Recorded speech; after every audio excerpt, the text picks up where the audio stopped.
और दूसरी जानिब सुप्रीम कोर्ट में बड़ी आईनी समाअत, मुंतखब अराकीन की वफादारियां तब्दील करने से मुतालिक अहम रिमार्क्स सामने आ गए। अदालत का कहना था कि अराकीन को पार्टी लाइन पर अमल करना होता है। चीफ जस्टिस ने सवाल किया कि क्या किसी रुकन को पार्टी के खिलाफ फैसले के इजहार का हक है? क्या दूसरी कश्ती में छलांग लगाकर हुकूमत गिराई जा सकती है?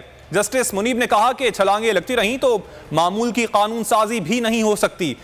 जस्टिस जमाल खान मंदोखेल ने सवाल किया कि सियासी जमात के टिकट इलेक्शन जीतने वाले और आजाद रुकन कौमी असम्बली में क्या फर्क है?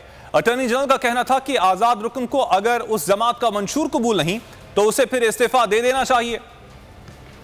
मुंतखब अरकान की जानिब से वफादारियाँ तब्दील करने का अमल सुप्रीम कोर्ट में आइन के आर्टिकल 63A की तशरीह के लिए सदारती रेफरेंस की समाअत, अदालत के सख्त रिमार्क्स सामने आ गए।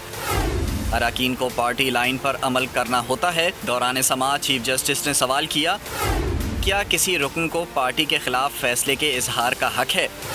क्या दूसरी कश्ती में छलांग लगाकर हुकूमत गिराई जा सकती है? जस्टिस एजाजुल हसन ने कहा, क्या दूसरी कश्ती में जाते जाते पहला जहाज डुबोया जा सकता है?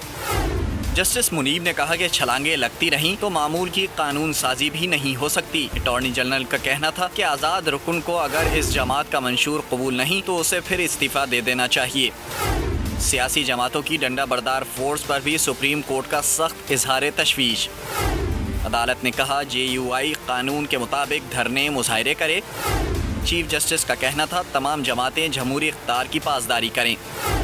जस्टिस मजहर आलम ने कहा, PTI की जानिब से डंडा बरदार टाइगर फोर्स बनाना अफसोसनाक है। जस्टिस जमाल खान मंदोखेल ने कहा, JUI भी अपने डंडे तेल से निकाले। समाअत पीर तक मुलतवी कर दी गई। सब्सक्राइब करें और बेल दबाएं ताकि कोई खबर रह न जाए।